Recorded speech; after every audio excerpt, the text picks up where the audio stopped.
নমস্কার বন্ধুরা, ড্রিম কিচেনে আপনাদের সকলকে স্বাগত। আজকে মকর সংক্রান্তি উপলক্ষে এই যে আমার বাড়িতে চিতল মাছ এনেছে, আমার বরের খুব প্রিয় জিনিস। আর এগুলো এখন আমি চচ্চড়ি বানাবো। আর আজকে তো এমনিও সবাই পিঠে পুলি এগুলোই খায়, তা আমাদের পিঠে পুলি খাওয়া হয়, কিন্তু আর একটু মাছও এনেছে, তাই আমি আজকে এগুলো চচ্চড়ি বানাবো। আপনারা সঙ্গে থাকুন, দেখতে থাকুন। মাছগুলো আমি ভেজে নেব আগে। এই যে এখানে আমি শস্য, পেঁয়াজ আর কাঁচা লঙ্কা, আদা একসঙ্গে পেস্ট করে নিয়েছি।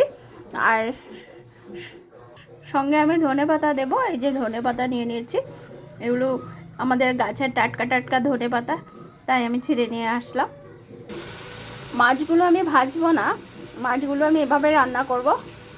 এই যে কড়াইয়ের মধ্যে আমি সর্ষে, রসুন, পেঁয়াজ আর আদা কাঁচা লঙ্কার পেস্টটাও দিয়ে দিয়েছি, আর হলুদ দিয়ে দিয়েছি, আর পরিমাণ মতো নুন দিয়ে দিয়েছি।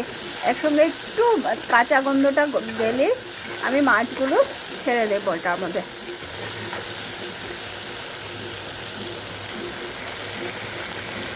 মাছ মশলার থেকে তেল ছেড়ে এসছে, এখন আমি মাছগুলো দিয়ে দিচ্ছি।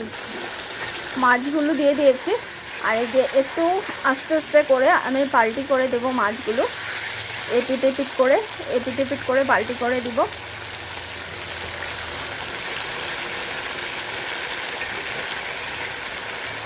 একটু অসুবিধা হচ্ছে বন্ধুরা, আমি এক হাতে মোবাইল নিয়েছি আর এক হাতে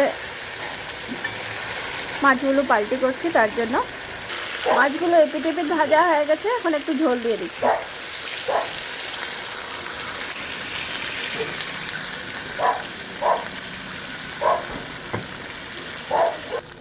এখন একটু সময়ের জন্য আমি ঢাকা দিয়ে দিব মাছটা, একটু স্টিম কম করে ঢেকে দিব, তখন সেদ্ধ হয়ে যাবে মাছটা।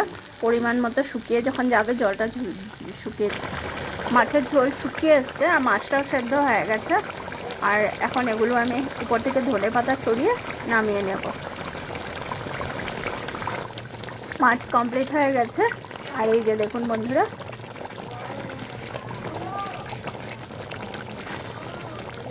গরম ভাতের সঙ্গে তো দুর্দান্ত লাগে খেতে, তাই আমি এভাবে করে বানালাম।